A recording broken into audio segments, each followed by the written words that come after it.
Bonjour à tous. Donc, effectivement, cette table ronde est intitulée Infox, quelle communication positive. Et quand on parle des infox, il faut déjà un peu cerner ce qu'est une infox. C'est pas seulement un mensonge, une infox. Un mensonge, il peut y en avoir, ils peuvent être diffusés. Mais l'infox, il y a une connotation de nuisance. Il y a un aspect volontaire à la nuisance.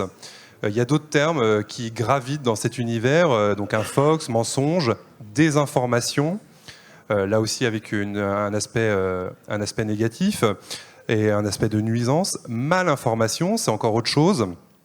Et quand on prend des exemples qui nous parlent un peu à tous, le Covid, à l'époque des réseaux sociaux, mais bien avant, à une époque où les réseaux sociaux n'existaient pas, le sida, dans les domaines de la santé, on voit bien que on est parfois à la limite. On peut avoir de la malinformation, parce qu'on ne connaît pas encore la maladie. On peut avoir de la désinformation et de l'infox, parce qu'on a une volonté de nuire. Et l'émetteur dans tout ça a aussi un rôle primordial, puisque l'infox, on voit souvent un vilain monsieur dans un pays lointain qui cherche à déstabiliser les pays. Mais c'est pas forcément ça. Et l'infox, elle va pouvoir aussi être diffusée parfois par des gens extrêmement crédibles. Et c'est toute la difficulté de ces infox et de la lutte contre ces infox. Et on va essayer d'en parler aujourd'hui et de voir les moyens de lutter contre ces infox. On va commencer avec Chine Labbé, qui est en visio. Et on va lui proposer de faire un petit état des lieux justement des infox dans le domaine de la santé. Est-ce qu'elles sont présentes et massivement? On voit bien pour les guerres, on voit bien en politique l'omniprésence des infox. On va faire un petit peu le même parallèle avec la santé, voir à quel point elles sont présentes, si on arrive à les quantifier, et puis quels sont les vecteurs de diffusion de ces infox aujourd'hui. Oui, alors tout un programme. Bonjour à tous. Effectivement, alors pour rompre le suspense tout de suite, oui, les infox sur la santé, elles sont présentes, elles n'ont pas disparu depuis la pandémie de Covid-19, loin de là. Elles se multiplient et ce qui est intéressant, c'est de voir notamment que les infox sur la pandémie, sur les vaccins contre le Covid, sur les différentes mesures qui ont pu être prises pour limiter la propagation du virus, les masques, etc., continuent d'être diffusés et avec des nouvelles variations chaque semaine. Donc on est encore dans le dur.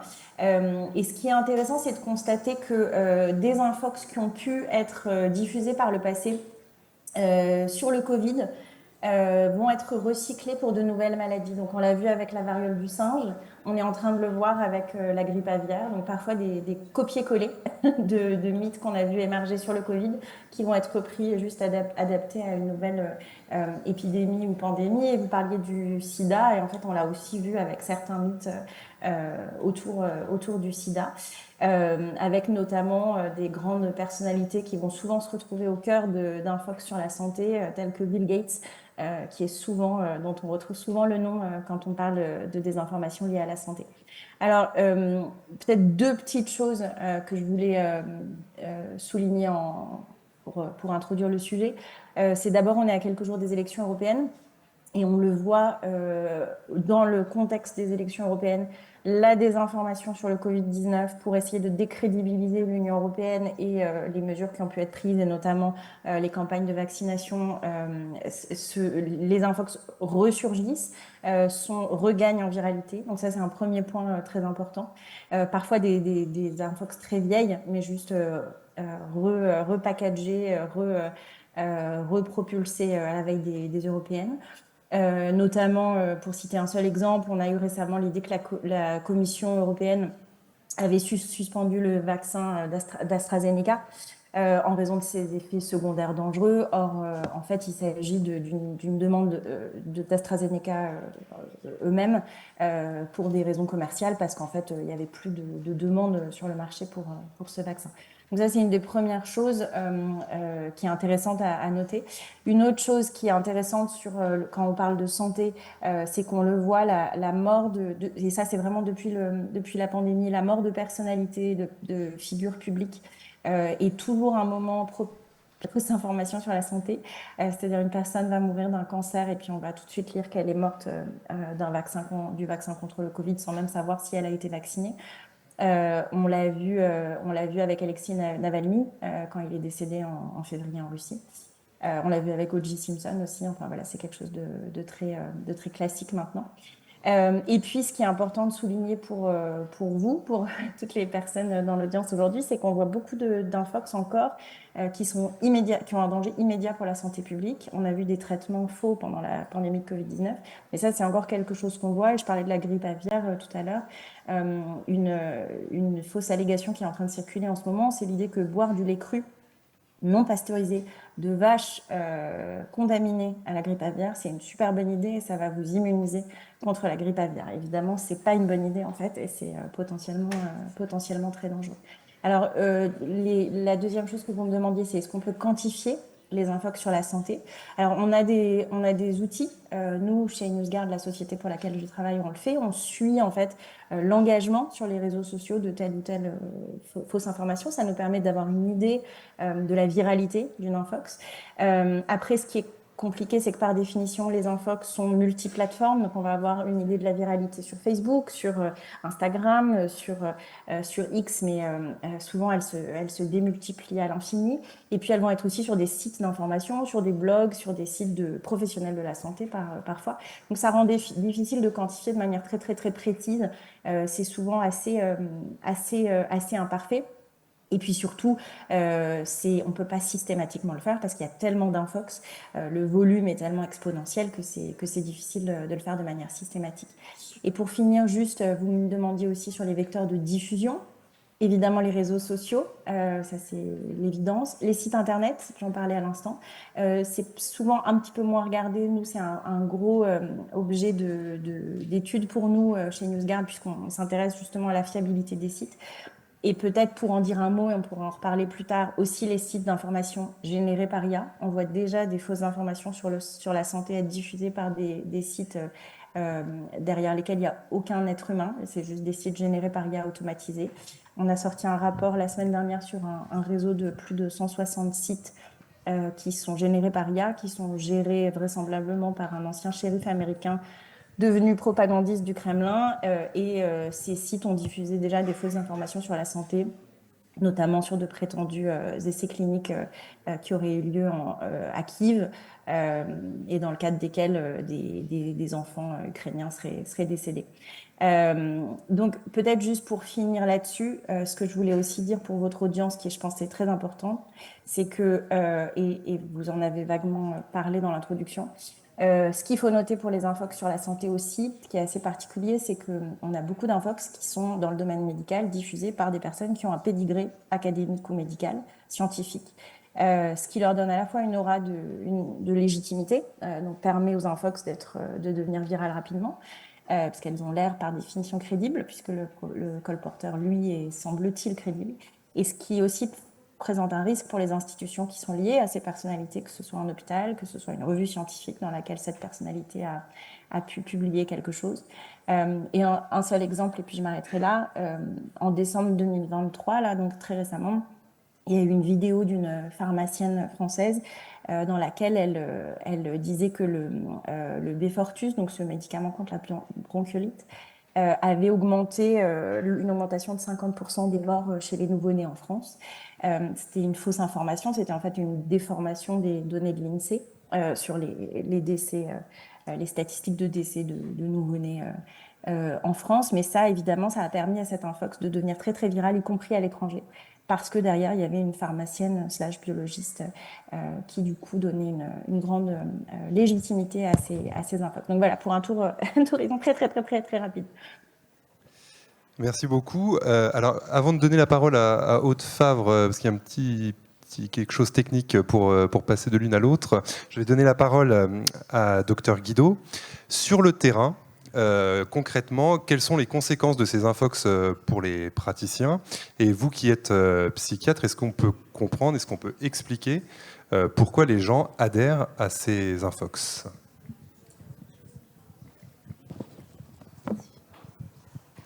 Oui, merci. Oui, alors effectivement, ce qui a intéressé le psychiatre, c'est surtout finalement ce qui nous rend tous, je crois, perméables à ces fausses informations.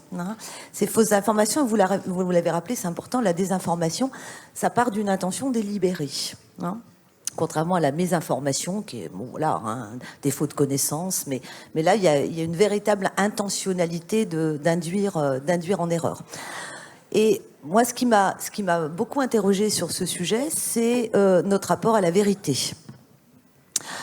Qu'est-ce qui se passe actuellement dans notre rapport à la vérité, puisqu'on se rend compte que ce qui fait effet de vérité, ce qui nous influence, c'est pas tant le rapport au réel.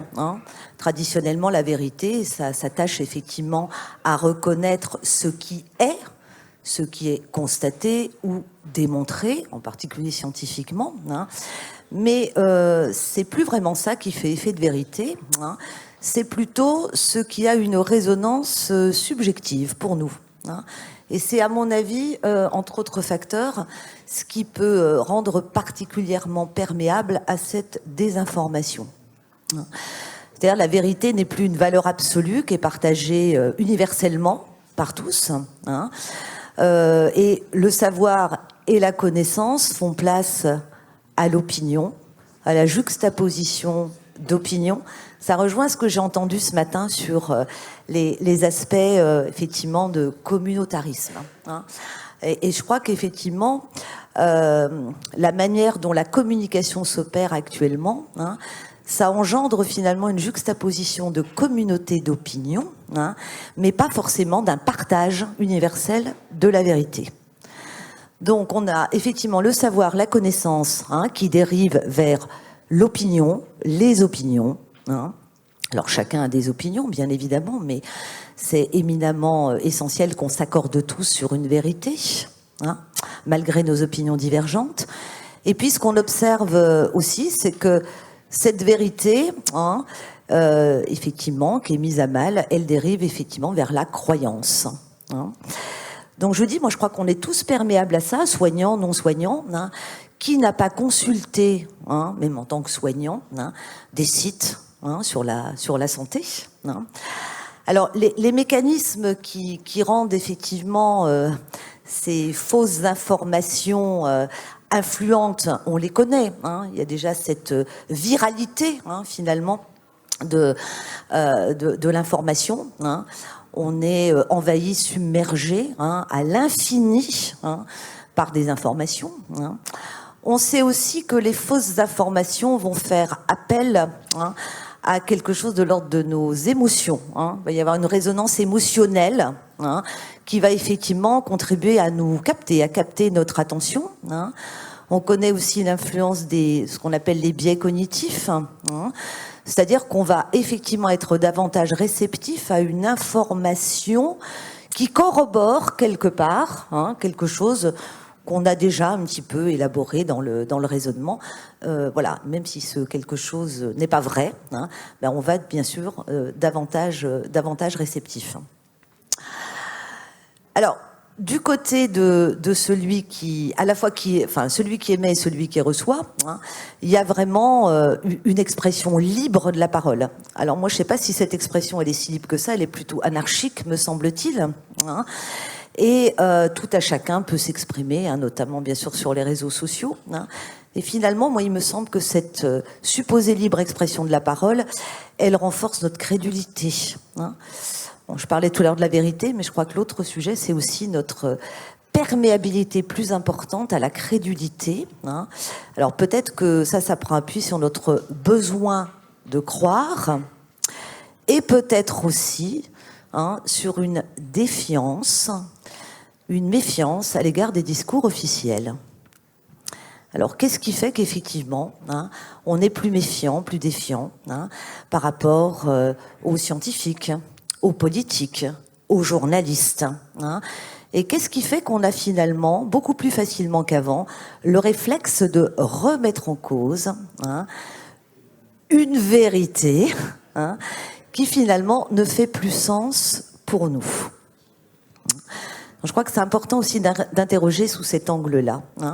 et en quoi finalement les discours, on va dire des élites, hein, doivent aussi réinterroger leur mode de communication de manière à lutter, on y viendra peut-être en seconde partie, contre cette désinformation.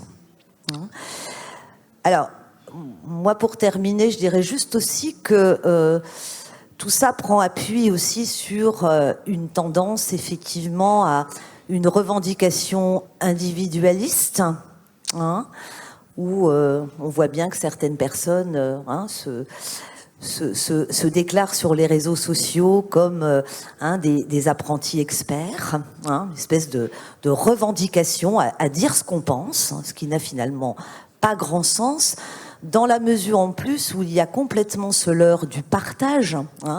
D'ailleurs, moi, ça m'interroge beaucoup, la sémantique. On parle des réseaux sociaux. Moi, je pense que ça serait plus juste de parler de réseaux d'opinion, parce que justement, ces réseaux sociaux ne font plus société. Et ça, c'est un vaste problème. Comment refaire société, comment prendre appui sur la reconnaissance de valeurs universelles, en particulier celle de la vérité.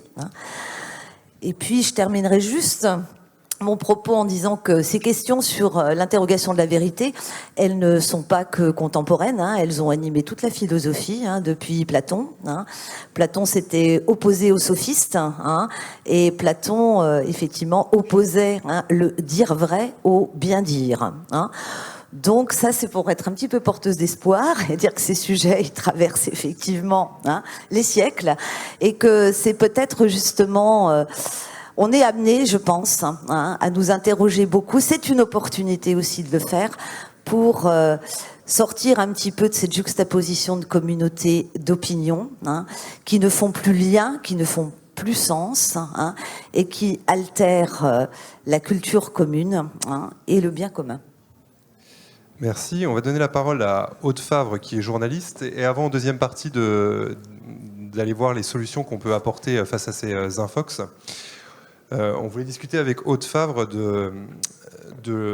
les exemples concrets qu'il y a eu ces dernières années d'infox qui ont eu un impact concret sur le domaine de la santé. On va commencer à aborder certains cas. Et surtout essayer de comprendre les motivations qu'il y a derrière. On voit bien les motivations qu'il peut y avoir dans le domaine de la guerre.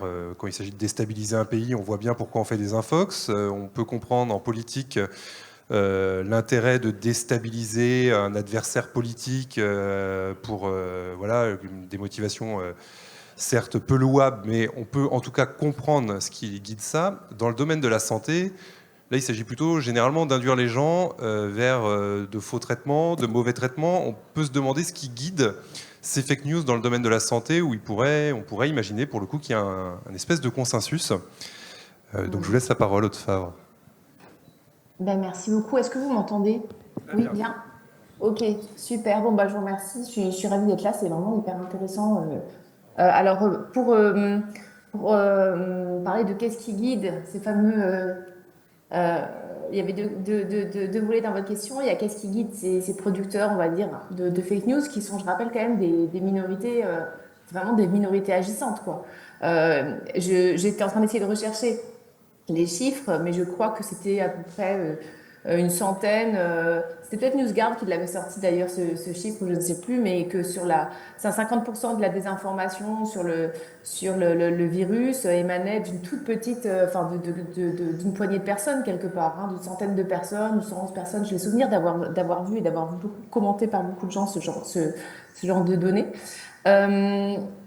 Et aussi sur les conséquences. Alors, rapidement, juste les conséquences, je trouve que c'est hyper important d'en parler. Donc moi, je suis multicasquette, j'ai créé une rédaction collaborative, j'ai ma chaîne YouTube qui s'appelle What the Fake, je suis présidente d'une association qui s'appelle Fake Off, qui intervient beaucoup auprès de tous les publics, et c'est vrai que c'est tout bête, mais parfois juste aborder en fait le prisme des fake news par les conséquences que ça peut avoir. Tout de suite, ça pose un peu le cadre de OK, on va faire attention. Parce que vous savez, il y a aussi des jeunes, par exemple, que je rencontre, mais des jeunes et des moins jeunes, mais qui ne voient pas parfois, finalement, qui trouvent ça OK de rester dans une forme de flou et de pas savoir vraiment si c'est vrai, si c'est pas vrai. Vous voyez, voilà, la rigueur n'est pas forcément une valeur en pointe. Je sais pas comment on peut dire ça. Donc souvent rappeler, voilà, montrer réaliser des interviews avec des personnes qui ont été victimes de ce genre de choses, c'est hyper important. Alors, pour donner, je suis pas spécialiste, moi, santé. Par contre, évidemment, dans tout mon parcours, j'ai croisé un certain nombre de choses. Donc, par exemple, je fais des lives de temps en temps sur ma chaîne YouTube. Il y a quelque temps, il y avait une mairie qui communiquait sur la naturopathie en disant que c'était reconnu par l'OMS. Et donc, c'est quelqu'un qui a commencé à me dire, mais est-ce que c'est vraiment c'est reconnu par l'OMS, l'homéopathie, et donc la naturopathie, pardon. Et donc, on a commencé à faire tout un live là-dessus. Et on s'est aperçu que c'était pas, que ça a été complètement détourné, que c'est pas reconnu par l'OMS. L'OMS en parle, mais c'est pas parce que l'OMS parle de quelque chose que c'est reconnu d'une. Enfin voilà, bon bref, les mots, vous savez, sont complètement vidés de leur sens. Ça ferait aussi l'objet d'un débat d'une grande conf en soi, cet aspect-là. Et puis donc on interrogeait d'ailleurs une jeune médecin qui a une chaîne YouTube qui s'appelle Fantine et Hippocrate, si jamais vous connaissez pas, que je trouve assez chouette. Et elle se désespérait, voilà, du genre de conséquences qu'il vous pouvait y avoir si voilà, beaucoup de gens se tournaient vers des pratiques voilà, peut-être parfois un petit peu douteuses, ou en tout cas qui peuvent retarder un traitement plus sérieux, etc. Après, très sincèrement, on a interviewé quelqu'un qui a sa femme qui était carrément décédée à cause d'une méthode. Alors c'est carrément n'importe quoi. C'est-à-dire que c'est une méthode qui s'appelle la méthode Hammer que je ne connaissais pas, Hamer. Et pendant la Covid, Chine, à mon avis, l'a très très bien repéré. Un monsieur qui s'appelle Jean-Jacques Crèvecoeur, qui a aujourd'hui disparu des radars grâce, je veux pas dire, mais grâce au signalement massif entre autres, de ma communauté. Mais je pense qu'il y avait d'autres personnes parce qu'on a fait une grande enquête sur lui. Et bien finalement, il démarrait par le virus n'existait pas, tout va bien, dormez sur vos deux oreilles, on veut vous faire peur, etc. Donc un discours hyper sympa. Et puis 2 semaines plus tard, il était en train d'insulter les médecins. Après, il organisait des rassemblements anti-masques, embrassades, etc. Et puis pour finir, on voyait qu'il vendait des formations dans lesquelles il expliquait comment se passaient des médicaments, notamment quand on a le cancer, par exemple. Du coup, j'avais rencontré une victime indirecte de ce genre de discours, pas de cette personne, un monsieur qui a perdu sa femme, tout simplement, qui a écouté ce genre de choses. Donc là, je dirais que là-dessus, la motivation, en tout cas, elle est plutôt de l'ordre de l'argent. Enfin, il y en a beaucoup comme ça, Big Pharma se fait beaucoup d'argent, on est bien d'accord, mais du coup, ça offre un tremplin, comment dire, argumentatif, ou je sais pas comment on peut dire ça, à plein de gens qui disent lutter contre justement ces méchants Big Pharma et tout l'argent qu'ils se font, etc. Et qui eux-mêmes vendent des formations qui sont souvent hyper chères, qui ne sont qualifiés de rien, qui sont pas médecins, etc. Donc là, en tout cas, c'était vraiment clairement ça. Euh, il y a évidemment le mouvement anti-vax, mais ça, je pense que enfin, vous l'avez vu. Il me semble que c'est assez établi que la protection contre la rougeole, par exemple, elle baisse. Donc ça, c'est quand même des choses assez graves. Mais pour revenir aux motivations, enfin, moi, j'ai été quand même assez scotchée de voir aussi la radicalisation du discours, pardon, les agressions sur un site, je crois, notamment, ça s'appelle François. Franchement, j'avais vu passer des appels à la haine, des choses hallucinantes envers les médecins, le personnel soignant, etc. Pendant cette période-là, c'était dingue à observer. Je crois qu'il y a eu des plaintes, etc. Mais je ne sais pas ce que ça a donné. Après, moi, très sincèrement, au-delà de l'argent, en fait, je pense que vraiment, en fait, quand tu creuses, moi, c'est ce que j'observe. Je sais pas, peut-être Chine, qui a une vision peut-être encore beaucoup plus méta, peut dire ça autrement, mais je pense que la motivation politique, elle reste toujours majeure, en fait. Ça paraît peut-être bizarre, effectivement, quand on dit que ça touche à la santé, etc. Mais par exemple, pour donner une vieille fake news sur le sida, j'ai fait toute une enquête aussi il y a quelque temps sur le sida. Et ça date quand même du KGB, des années 80, où en fait l'idée était d'expliquer aux gens que les États-Unis cherchaient à éliminer la population noire, qui était davantage touchée par le sida en fait, en raison de conditions de vie souvent plus insalubres, etc. Enfin bon, bref, il y a toute une série de raisons. Et ça prend encore aujourd'hui. J'avais rencontré encore ici, à Paris, etc., des gens qui pensent que le sida a été fait pour exterminer. Et c'était vraiment, je trouve que c'est une des fake news, quelque part, les plus, enfin, extrêmement abouti. J'avais fait toute une vidéo là-dessus. Vous avez aussi sur l'IVG, par exemple, voilà, dans le cadre d'une série collaborative qui s'appelle Citizen Facts sur Arte, on s'est aperçu que la désinformation, que ce soit sur la mortalité des femmes, sur ce qui arrive au fœtus, sur un syndrome dont j'avais jamais entendu parler, qui s'appelle le syndrome post-avortement. Beaucoup parlent de syndrome post-avortement, c'est le gros truc. Il faut pousser un peu cette idée que quand tu avortes, tu as des... Voilà, ça s'appelle syndrome post-avortement, ça va être terrible, etc. C'est quelque chose qui est extrêmement poussé aussi pour des raisons politiques. Euh, c'est l'idée derrière, évidemment, de revenir sur ce droit, etc. Donc, en fait, quand tu creuses vraiment, moi, je tombe souvent sur de la motivation politique. Et ce qui est terrible avec les fake news, c'est que ça allie les deux. C'est-à-dire qu'en fait, ça te fait une propagande politique hyper intéressante. Les plateformes le boostent. Ça coûte rien à produire. Ça coûte zéro, le truc. Ça, tu le sors de ton imagination. Donc, tu peux en produire plein. Enfin, je veux dire, toutes les conditions sont quand même réunies pour que ce soit massif et quelque part assez explosif. Donc, et juste une petite chose à laquelle aussi ce débat me fait penser, et là je parle vraiment en tant que journaliste, toutes les affaires Didier, Raoult, etc., etc. Enfin, dans les médias, il y a aussi beaucoup des réflexes en fait qui vraiment n'auraient tellement pas lieu d'être de donner des temps d'antenne hallucinants à des gens qui quelque part sont pas sérieux, etc. Et ça, c'est un vrai. Moi, j'ai fait partie de la commission Bronner. C'est la commission Les Lumières à l'ère numérique. On était avec le sociologue Gérald Bronner et on réfléchissait à des solutions. Et c'est vrai qu'il y avait cette idée, par exemple, donc je sais pas, mais en tout cas, d'essayer de casser cette espèce de. Alors, c'est pas tous les journalistes, etc. Bon, bref, voilà, je vais pas mettre tout le monde dans le même panier, mais en tout cas, cette espèce de réflexe de ah, on va appeler lui parce qu'il parle bien, parce qu'il est toujours dispo et parce que, bon, voilà. Il faut essayer de le casser. Et donc, moi, j'encouragerais personnellement les personnels de santé à essayer de faire le maximum de média training, ou alors si vous identifiez des gens voilà, qui sont assez bons pour vulgariser en plateau, et je pense qu'il faut prendre contact avec des rédactions, il faut prendre, le sens inverse doit aussi s'opérer. Les journalistes qui organisent ce genre de plateau doivent évidemment faire l'effort mais souvent, pour discuter avec des confrères, ah bah oui, mais le grand ponte de l'académie de médecine, machin, franchement, on comprend rien de ce qu'il raconte. Enfin, donc en fait, c'est aussi une question voilà, je pense qu'on manque en fait de personnes qui sont capables de vulgariser et d'être hyper accessibles pour aller sur les plateaux télé en lieu et place des gens qui sont parfois pas hyper sérieux. Et là, voilà, ça a questionné et ça questionne encore aujourd'hui toute la profession, évidemment, ce genre de dérapage, on va dire. Je sais même pas si on peut appeler ça comme ça. Mais donc voilà ce que je pouvais dire. J'ai encore d'autres idées, mais peut-être je les garde encore pour la suite parce que je sais qu'il y a une suite.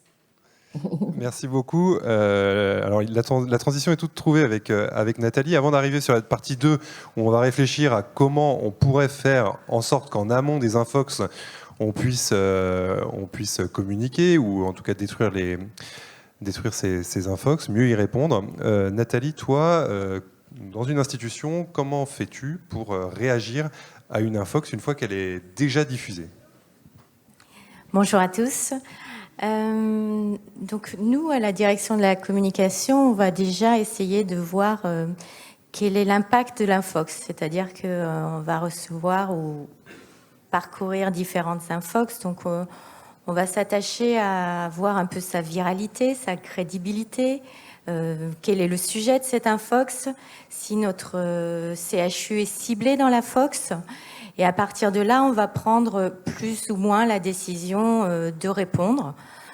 Certaines fois, on ne va pas répondre parce que l'infox, en fait, elle peut être très virale, mais le lendemain, elle n'existe plus. Donc, c'est pas la peine d'y répondre. Elle meurt par elle-même. Nous, en tant que CHU, on n'est pas forcément ciblé sur des infox. Ça va être plus des imprécisions, des faux sens ou des commentaires qui vont pas aller forcément dans un sens de prévention ou de dépistage. Alors, comment on va faire on va essayer de s'appuyer sur nos experts du CHU. Et comme l'a précisé l'interlocutrice précédente, nos experts ne sont pas forcément des grands orateurs, ils n'ont pas forcément un discours qui est accessible. Donc on va essayer de voir dans le corps médical quelle serait la personne qui, par sa légitimité, par son titre, ses fonctions au quotidien, quelle serait la personne qui serait en mesure de donner des explications pédagogiques accessibles pour que cet infox, au moins au niveau local, par l'intermédiaire de nos réseaux, de nos partenaires presse, soit relayé dans un sens qui est plus intéressant et qui n'est pas celui de l'infox. Donc on va se rapprocher de nos experts et pour cela, généralement, on les prépare. Donc on parlait de média training, on n'a pas forcément cette étiquette, nous, en tant que direction de la communication, mais on peut les orienter en leur donnant des éléments de langage, en les préparant sur un cadre à respecter. Si on décide qu'un partenaire radio ou un partenaire média local, que cet expert est en mesure, et s'il le souhaite, participer à un plateau TV, on va l'entraîner avec des éléments de langage et puis un cadre avec des objections sur lesquelles on va carrément, nous, la direction de la communication, se poser comme un journaliste qui viendrait poser des questions hors cadre. Voilà. Alors, évidemment, ce qu'il faut se dire, c'est que souvent, les générateurs d'infox, ils ont beaucoup plus de temps que nous à la direction de la communication et que nos soignants, dont le métier principal, c'est la prise en charge de nos patients. Et c'est pas forcément un exercice facile de se retrouver devant une caméra ou derrière un micro. Donc, voilà, il faut toujours trouver le bon équilibre. Nous, en tout cas, au niveau du CHU, effectivement, on communique sur nos réseaux. On communique environ 1000 publications par an sur nos réseaux au CHU de Dijon. Du coup, on s'aperçoit que la meilleure des réponses, c'est quand même sous une forme de podcast ou sous une forme de vidéo, de petits montages vidéo. Donc, ça nécessite forcément quelques moyens à l'interne au sein de la direction pour être réactifs. Les générateurs d'infox, ils ont beaucoup plus de moyens que nous pour relayer l'information. C'est pour ça qu'on s'appuie aussi localement sur des partenaires médias et presse qui sont généralement d'accord pour nous aider à déconstruire des infox. Voilà. Merci Nathalie. Effectivement, on ne se bat pas forcément à armes égales entre eux, si on prend en gros la communauté de tous ceux qui peuvent faire face aux fake news, les médias, certains sites institutionnels. On va justement redonner la parole à Chine Labbé pour en parler, parler de ce qui a pu être mis en place depuis maintenant plusieurs dizaines d'années, comme le fact-checking, la production de contenu, comment on peut devancer les infox. Et je vais lui poser la question, est-ce qu'on a des initiatives remarquables en la matière qui ont permis de lutter contre ces fake news ?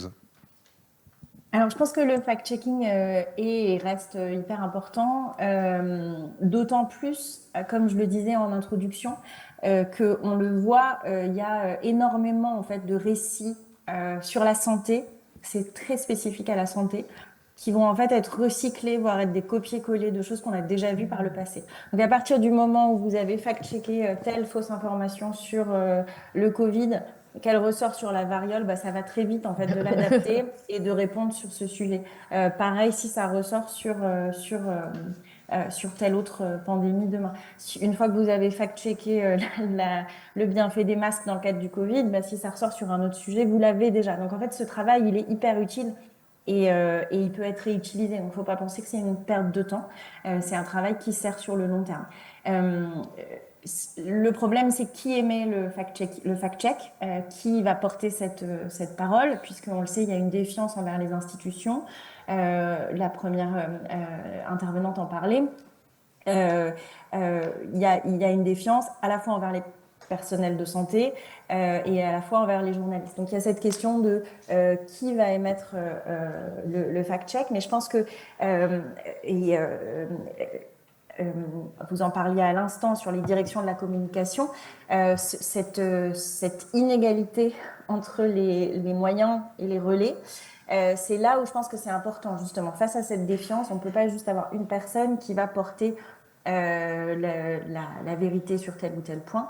Ce qui fait la force des colporteurs d'infox, c'est qu'ils se relaient les uns les autres, ils se lisent les uns les autres, ils se traduisent les uns les autres. C'est-à-dire que la fausse information dont vous parlez tout à l'heure, qui a été portée à l'origine par une pharmacienne française, elle a été tout de suite traduite sur un site d'information qui s'appelle Children's Health Defense, qui est tenu par Robert Kennedy Jr., qui est une grande personnalité anti-vax aux États-Unis.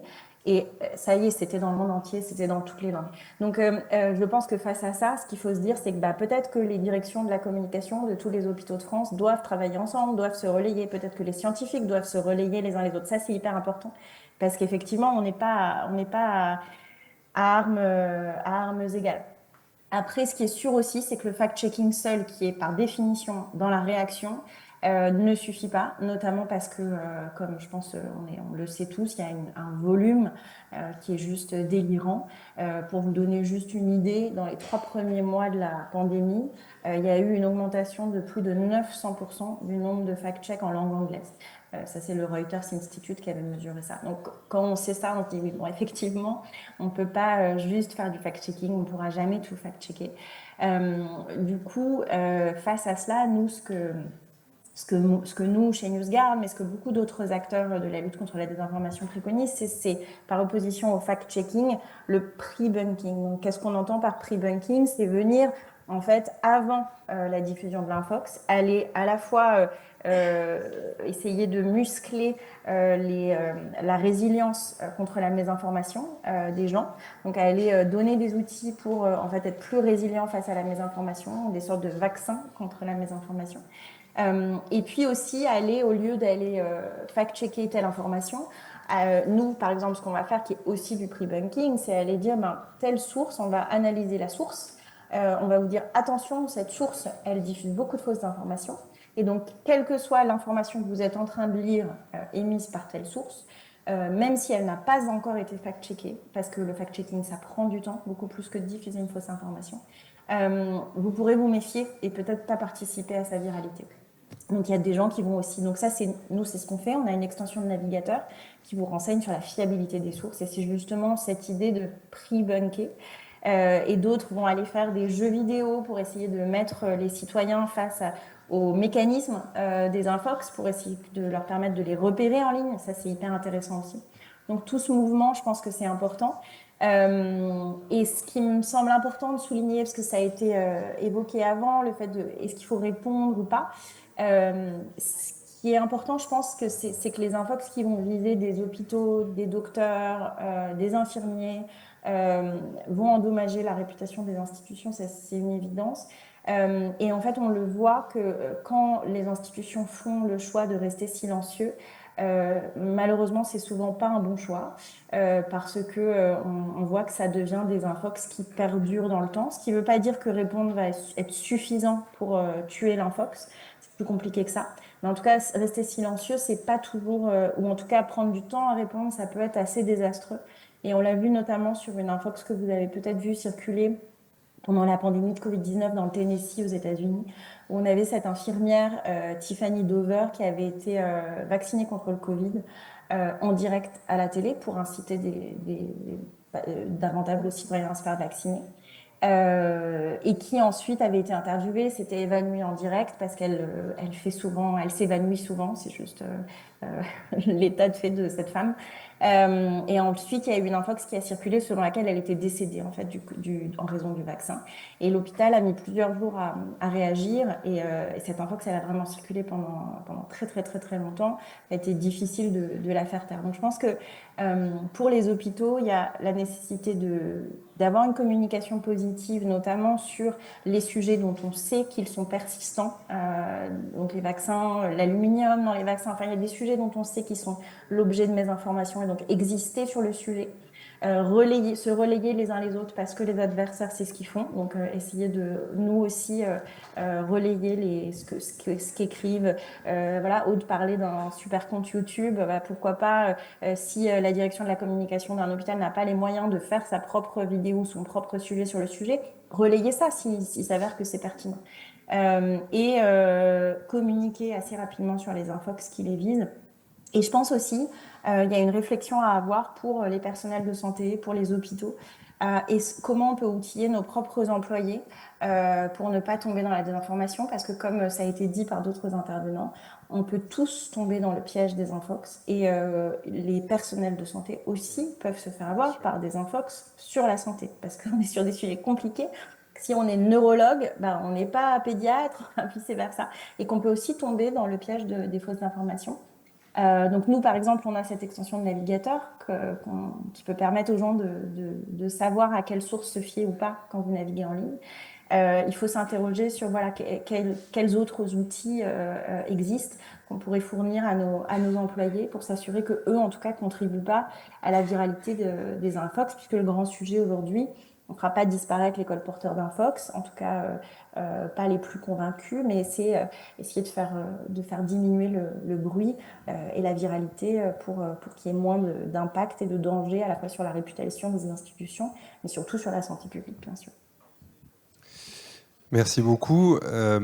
Nathalie, est-ce qu'on peut revenir du coup sur nos actions en tant qu'acteurs de la santé et qu'est-ce que les établissements de santé peuvent mettre en place pour prévenir ces infox qui, voilà, en écoutant Shinabé, je repensais au fait qu'il faut 1 minute pour donner une fake news et généralement il en faut 10 pour la démonter, donc c'est une difficulté qui s'ajoute dans le raisonnement. Plus que 10, vous avez dit, c'est ça? En général, il nous faut des jours. Juste pour vous donner une idée, on avait interviewé ce monsieur Kennedy dont je parlais à l'instant. 20 minutes, ça nous a pris 4 jours à 3 pour debunker toutes les fausses informations qu'il a pu nous dire en 19 minutes. Voilà. Bah, du coup, la transition est toute faite. C'est vrai qu'on joue pas à armes égales, hein, on l'a dit. Par contre, déjà, on a des messages qu'on reçoit du ministère de la Santé qu'on va relayer parce qu'ils sont déjà tout prêts à l'emploi. Donc ça, on va les relayer sur nos réseaux. Ensuite, on a d'autres messages d'agences qu'on peut aussi relayer. Je l'ai dit, s'appuyer sur nos experts, mais c'est vrai que il faut généralement, quand on pense que l'infox mérite d'être déconstruite et d'être dénoncée, il faut, je le redis, avoir des experts qui aient une certaine habitude ou une certaine accessibilité par rapport à leur langage. Ensuite, c'est vrai qu'au niveau des directions de la communication, on a un réseau, en tout cas, de tous les CHU. Donc, on s'entraide aussi entre DIRCOM parce que certains vont être plus proactifs, donc on va pouvoir relayer leurs messages. Et puis, il faut, en tout cas, s'appuyer vraiment sur des relais médias locaux avec lesquels il est important d'entretenir des relations, de bonnes relations avant la crise, en fait. Parce qu'on ne va pas traiter de la même façon des relations avec les médias quand on a besoin de leur demander presque de collaborer avec nous pour avoir une information vraie, vérifiée et qui nous permette de déconstruire un message, en tout cas. Donc là, c'est vrai que les relations avec les médias sont importantes pour nous. Il faut trouver le bon équilibre et la bonne intelligence pour travailler ensemble parce que plus on est de support à déconstruire une infox, plus on a de chances en moins de semer des interrogations ou une curiosité de la part du public pour aller d'essayer de chercher, de comprendre et de voir dans quelle mesure il a été victime d'une infox. Voilà. On parlait tout à l'heure ensemble de l'exemplarité aussi. Oui, ça c'est hyper important.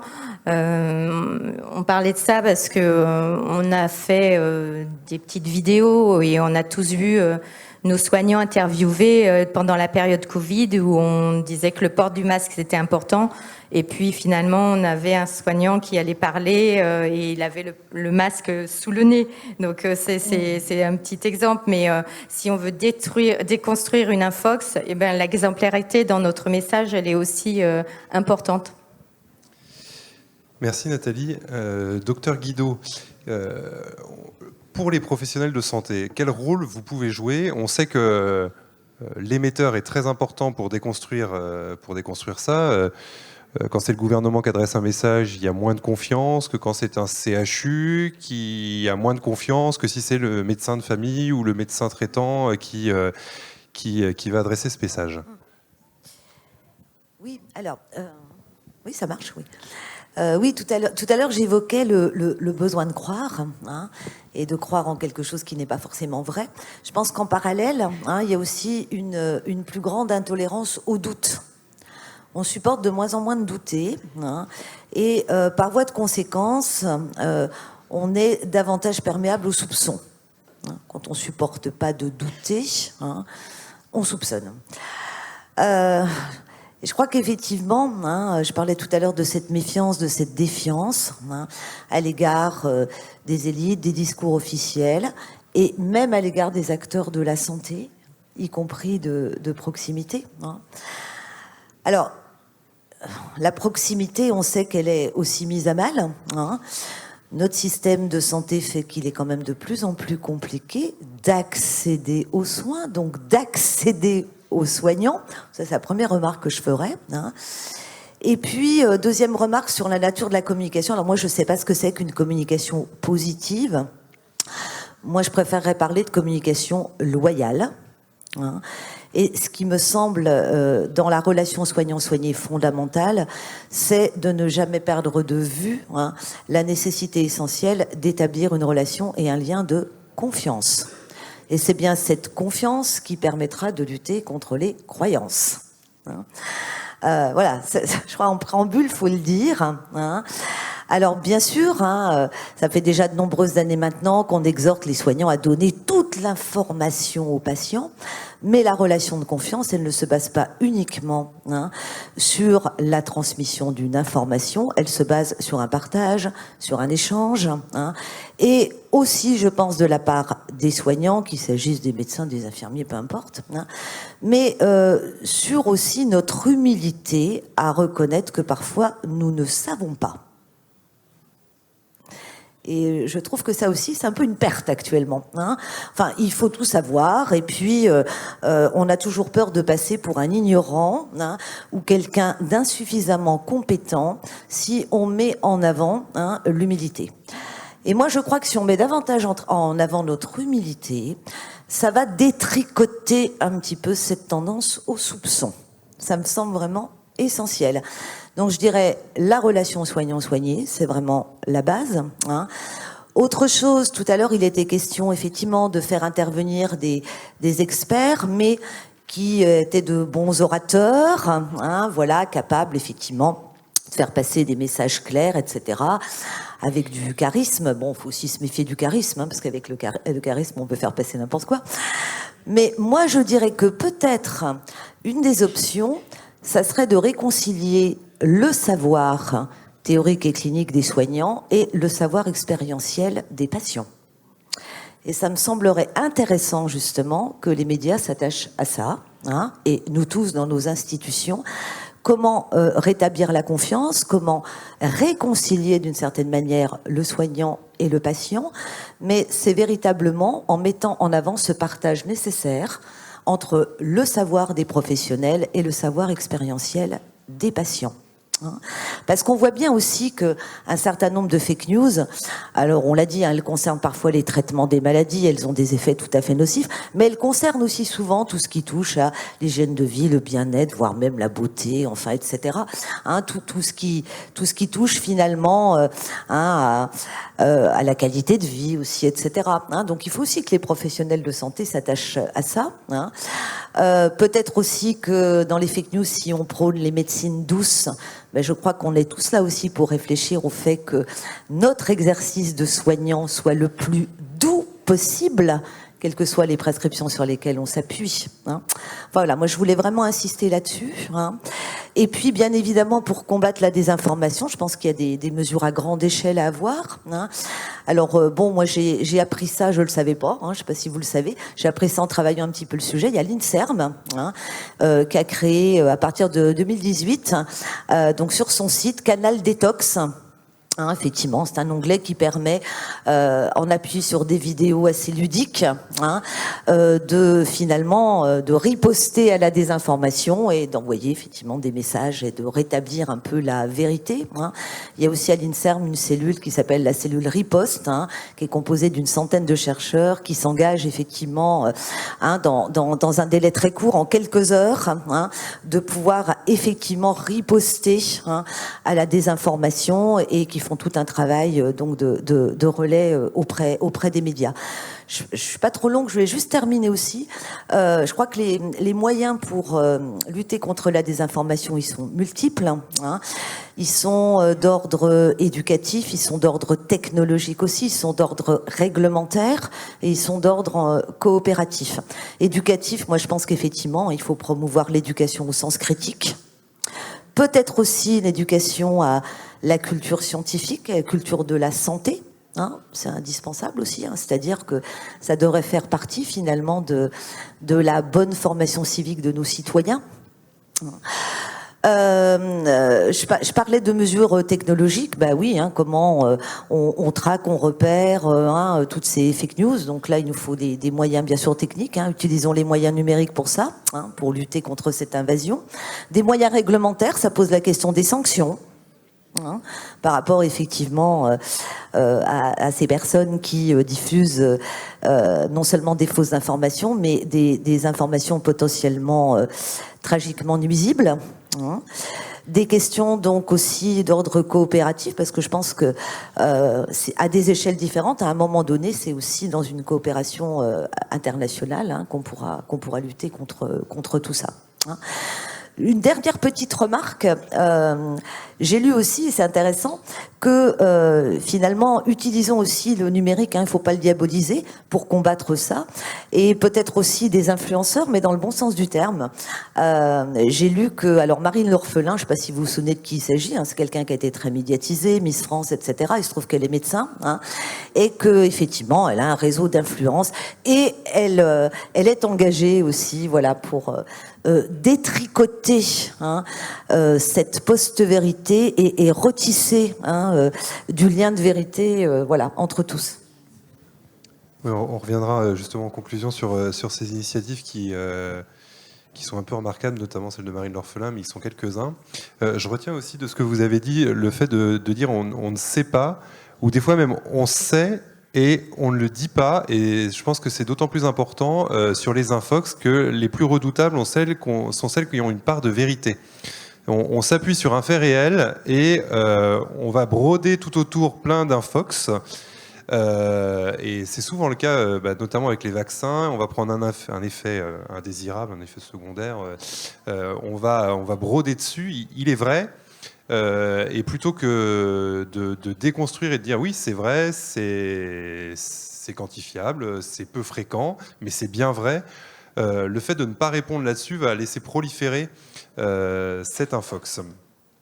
Aude Favre, pour peut-être terminer sur une note d'espoir, quelles sont les collaborations possibles demain entre les médias, les institutions, les citoyens, tous ceux qui veulent s'en prendre à ces fake news pour lutter efficacement contre la désinformation en ligne? Mais je pense que, un peu comme a dit Chine, c'est vrai que ils sont en réseau et il faut qu'on se mette en réseau aussi. Donc ça, c'est une vraie donnée. Alors après, moi, c'est ma vie de chercher à trouver des pistes, des solutions là-dessus. Donc, sans dire que ça va être de la magie, je crois pouvoir dire que voilà, j'ai expérimenté là ces dernières années justement suite à toute la désinformation sur voilà, coronavirus, etc. L'expérience d'ouvrir le journalisme au plus grand nombre. Et donc j'ai commencé il y a 3 ans à ouvrir a créé une rédaction collaborative, vraiment citoyenne, etc., sur un serveur qui s'appelle Discord, et a enquêté avec la communauté qui me suit à la base sur YouTube, mais en invitant vraiment tout le monde, et c'est génial. On est quasiment 2000, je crois, sur ce serveur, et on gamberge ensemble sur plein de sujets. La désinformation santé revient beaucoup. Il y a beaucoup de gens qui viennent dans la rédac parce que ma mère, elle s'est fait avoir par un charlatan, beaucoup de charlatans santé, enfin en tout cas dans les profils, ça me revient souvent quand je demande mais pourquoi vous êtes venu ici, etc. Et donc effectivement, voilà, nous ça a donné jusqu'ici ce que ça a donné, c'est quoi? C'est une série documentaire sur Arte, donc, qui s'appelle Citizen Facts, mais d'une manière générale, je pense que ces formes de collaboration-là, en fait, le problème, il est tellement immense, les plateformes, les GAFAM bougent tellement peu finalement à ce sujet, les régulations tardent tellement, enfin, que, en fait, c'est un peu l'idée de prenons-nous, voilà, allons-y nous, en fait, parce qu'on n'a pas forcément grand-chose, beaucoup de moyens, mais on a peut-être le nombre. Et moi, je suis absolument certaine que la plupart des gens ne demandent qu'à voilà, faire confiance, que ce soit aux journalistes, aux soignants, etc. Simplement, ils sont dans cette espèce de doute, de flou. Ils savent pas trop. Et donc, finalement, ce qui l'emporte, c'est ce que va dire la cousine sur Facebook, parce que, bon, finalement, on l'aime bien, etc., etc. Et donc, en fait, moi, je pense que ça peut être vraiment... Je... Là, on va créer, par exemple, un outil vraiment une appli dans laquelle, c'est le projet de mon année, là, dans laquelle les citoyens pourront proposer des idées de sujets, contribuer à des enquêtes, etc. Enfin, on va créer tout un système le plus vertueux possible pour que les citoyens s'emparent directement de l'information, qu'on puisse la co-construire et idéalement qu'on essaye de gamberger une forme de rétribution financière en fait pour ces participations-là aux enquêtes. Moi, j'ai la sensation que donc ça, c'est le journalisme. Je pense qu'il faut qu'il soit vraiment tout revisité de l'intérieur. Je pense qu'il faut tout remettre à plat parce que il y a tellement de gens aussi. Hein, franchement, vous n'êtes pas seul. Enfin, des fois, on se sent seul là-dedans. Mais il y a énormément de gens qui ont envie de lutter contre la désinformation, qui sont avec vous. C'est simplement cette espèce de grande majorité silencieuse qui n'a pas que ça à faire, comme on disait là, d'être sur les réseaux sociaux et voilà, qui a moins de motivation à aller voilà, qui fait beaucoup moins de bruit, mais c'est les gens vraiment les plus nombreux. Donc pourquoi pas, je sais pas, évidemment vous pouvez rejoindre la rédac, mais il y a peut-être plein d'autres trucs à créer qui vous rapprochent en fait, je sais pas, de patients, tout à l'heure on parlait enfin, moi je pense c'est vrai que c'est fastidieux, que c'est énervant, que c'est pas votre métier, etc. Et ça, enfin, l'autre jour, je discutais avec des gens qui sont dans les travailleurs sociaux, vous savez. Alors là, ils en entendent de belles aussi sur que ce soit les migrants, les sans-abri, etc., etc. Il y a énormément de fake news là-dessus et ils en peuvent plus. Et typiquement, c'est vrai que je leur dis, voilà, on n'a pas trop le choix en fait. Aujourd'hui, malheureusement, on n'a pas trop le choix. C'est un monde de com, donc il faut occuper le terrain. Et effectivement, alors évidemment, se relayer les uns les autres, oui. Moi, je sais pas, je me dis, j'en sais rien, je lance des trucs comme ça et probablement que vous avez déjà pensé, hein, je ne refais pas du tout le monde, mais pourquoi pas proposer aux gens qui fréquentent vos établissements, etc., de vous suivre après sur les réseaux sociaux. Peut-être ça peut être, c'est tout bête, mais en fait, cette parole-là que vous allez porter après, que ce soit un fact-checking ou pas besoin forcément dans le fact-checking, hein, juste montrer un truc super, voilà, cette patiente-là, elle s'en est sortie. Enfin, je dis n'importe quoi, je sais pas, mais ça peut être après voilà, des ambassadeurs, des relais quelque part, des gens qui sont satisfaits de vos services et tout. Et c'est vrai qu'on est dans un monde, comme vous dites, où les gens qui sont assez poreux, en tout cas aux théories conspirationnistes, sont plus sensibles au fait que ce soit un petit citoyen qui relaye l'information plutôt que ce soit le grand CHU. Voilà, donc je pense qu'il faut vraiment essayer de se rapprocher, de s'allier avec ces gens-là. Et effectivement, après, je sais pas, je sais que du coup, chez les travailleurs sociaux que j'avais rencontrés, ils réfléchissaient à essayer de faire venir, je sais plus sous quelle forme, stage, etc., des jeunes en fait qui savent monter, qui ont envie vous savez, des jeunes voilà, qui sont capables de faire des petites stories, qui sont capables voilà, il y en a plein comme ça qui, je pense, seraient hyper volontaires pour se former au cadrage, au montage, etc., d'essayer d'aider. Alors, je sais que je sais pas, En tout cas, moi, depuis tout à l'heure, j'essaie de me mettre à votre place. Je me dis que ça peut être un pari intéressant avec une école d'audiovisuel, etc. Je sais pas, d'essayer de voir s'il n'y a pas des gens, au-delà du fact-checking encore, hein, c'est vraiment aussi juste de la communication. Vous pouvez communiquer sur plein de choses intéressantes qui se passent. Il y a j'imagine, des soignants, etc., qui ont des parcours de vie hyper intéressants, qui font des choses super. Enfin, en fait, il y a plein de choses à imaginer, mais c'est vrai qu'il faut absolument, je pense, occuper le terrain. Je connaissais pas, j'ai noté là, INSERM, Riposte et je sais plus quel autre, enfin, en tout cas, je l'ai noté. Canal Détox. Canal Détox, ouais, je connaissais pas. Et c'est vrai qu'il y a toute une liste de youtubeurs, vulgarisateurs santé, etc., qui sont quand même assez nombreux, hein. Donc pareil, peut-être un petit réseau comme ça sur Discord, c'est pratique, hein, cet outil-là. C'est pas très compliqué, c'est un petit serveur où vous pouvez vous mettre typiquement un peu en réseau et donc coordonner peut-être je sais pas, des campagnes, c'est peut-être un grand mot, mais en tout cas, ouais, je sais pas, je pense qu'il y a des choses à faire, à faire là-dessus. Et puis après, excusez-moi. Euh, Encore une fois, moi je trouve que quelque chose qui marche pas mal, c'est quand même. Moi je suis énervée par tous ces gens qui produisent la désinformation et qui quelque part sont dans une espèce d'impunité qui me paraît complètement hallucinante. Enfin, en tout cas, souvent ils sont même sous pseudo, tu sais même pas qui c'est. Enfin, je veux dire, c'est quand même le monde à l'envers. Et donc, voilà, moi j'ai vraiment cet axe-là, en tout cas vous, avec la santé, vraiment la désinformation, elle fait vraiment plein de victimes. Donc je sais pas si je n'essayerais pas de lancer une campagne là-dessus, quoi. Je suis sûre que Chine, elle a plein de noms de victimes ou de gens, enfin, je veux dire ça, et des gens qui sont en colère. Voilà, moi dans ma rédac, il y a plein de gens qui sont venus parce que, voilà, comme je disais, charlatan, machin, ceci, cela. Et je pense qu'il y a des choses à faire aussi là-dessus, quoi, pour montrer aussi le côté néfaste de la désinformation, l'utilité de se former, etc. Puis enfin, je sais pas, évidemment aller dans les écoles. La méthode scientifique, nous on essaye de le faire avec l'association Fake Off, mais il y a, je sais pas, je dis ce qui me traverse l'esprit, mais je crois que il y a une asso qui me traverse l'esprit, c'est des petits débrouillards. J'ai peur de dire une bêtise, mais je crois que, mais il y en a plein en fait, des associations qui essayent qui vont dans les écoles, qui rassemblent les enfants, les parents, qui parlent de voilà de la culture scientifique, la méthode, de manière chouette, en faisant des petites expériences et tout. Enfin, ça se joue aussi beaucoup là-dessus, quoi. Mais Et puis après, dernière petite chose, pardon. Je suis souvent contactée par plein de gens qui me disent j'en peux plus, ça fait 2 jours que je suis en train d'essayer de débunker, là, de fact-checker tel truc, un peu comme Chine disait. Et souvent, je dis franchement, une chose toute bête, enfin, en fait, c'est à la personne qui balance la désinformation de donner des sources fiables. Et donc, enfin, quelque part, la charge de la preuve, elle vous incombe pas à vous de démontrer que ce truc-là est faux, mais plutôt à la personne qui informe de montrer que c'est vraiment solide ce qu'elle raconte. Et donc, ça peut être aussi une forme d'éducation, je dis n'importe quoi, hein, mais de montrer, regardez, là, telle personne dit ça, on ne sait pas d'où vient l'info, quoi. Là non plus, on ne sait pas. En fait, ce que je veux dire, c'est que ça vous épargne le fait de passer 8 heures sur chaque fact-checking, mais déjà ça montre en fait que bah, tout se démontre en fait, tout est censé avoir une source. Moi j'hallucine de voir le nombre de fake news, il n'y a aucune source, jamais.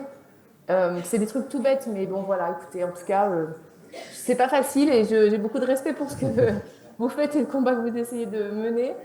Et voilà, merci. ça me touche et si on peut apporter notre gamberge, je pense avec Chine, on est ravis. Merci beaucoup pour votre intervention, pour vos interventions, Aude Favre et Chine Labbé. En conclusion de cette table ronde, merci aussi à vous, parce que je remercie en visio, mais merci aussi à vous.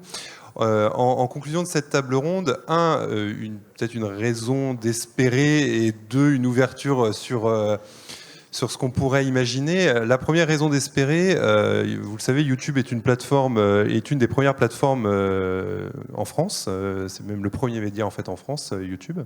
Ils ont mis en place justement un réseau de YouTubeurs santé et il y a une politique mondiale qui est menée par YouTube Health pour essayer de lutter contre les fake news. En tant que première plateforme, ils sont à la fois hébergeurs d'énormément de fake news et du coup, ils se sont dit la modération c'est bien, mais comment on pourrait faire pour encourager les gens à produire? Donc ils essayent de mettre en réseau dans chaque pays les influenceurs médicaux, donc en fait les journalistes médicaux, les médecins qui se convertissent aux réseaux sociaux. Et on parlait tout à l'heure de Marlene L'Orphelin, mais elle n'est pas seule. Il y a Avicenne, à Besançon, il y a Dr Gessler, qui a une chaîne qui s'appelle Le Cœur Net, avec plusieurs centaines de milliers d'abonnés sur TikTok. Donc ils essayent de produire du contenu et de toucher une grande opinion. Ça, c'est peut-être une première raison d'espérer. Ils sont de plus en plus nombreux et j'espère qu'on pourra multiplier ces influenceurs médicaux en ligne. Et l'ouverture que je souhaiterais faire en conclusion, moi j'ai travaillé il y a quelques années au ministère de la Justice et j'ai mis en place quelque chose qui était assez intéressant, c'est que les procureurs, ils ne savaient pas du tout parler devant les médias. Pas du tout. Et pourtant, ils sont tous amenés à parler à un moment dans leur carrière devant les médias. Et ce qu'ils ont fait, c'est... Alors, je ne veux pas rajouter des cours aux internes, ils en ont déjà bien assez. Mais la formation à la communication, la formation à la prise de parole, à un moment dans la carrière, elle devient essentielle pour être capable de répondre. Je vois beaucoup de médecins, nous, quand on essaie de tourner des vidéos, qui, se sentent pas légitimes pour parler. Ils sont pédiatres, par exemple, ils sont pédiatres, ils se sentent pas légitimes pour parler d'une pathologie de pédiatrie parce qu'ils pensent que le collègue est encore plus spécialiste. Clairement, quand on va sur les médias, un pédiatre, il sait très bien faire le boulot, même s'il n'est pas parfaitement spécialiste. C'est tout à votre honneur, messieurs, mesdames les médecins, de pas oser, mais clairement, vous êtes souvent très compétents sur vos domaines et il n'y a pas besoin d'être ultra spécialiste déjà pour diffuser une bonne information. Et je pense qu'il y a besoin d'aller vers ça, vers de la formation et vers oser parler, oser prendre la parole en ligne, parce que qu'on soit ou non sur les réseaux sociaux, on est de toute façon impacté au quotidien par ce qui s'y passe, même si on n'y est pas.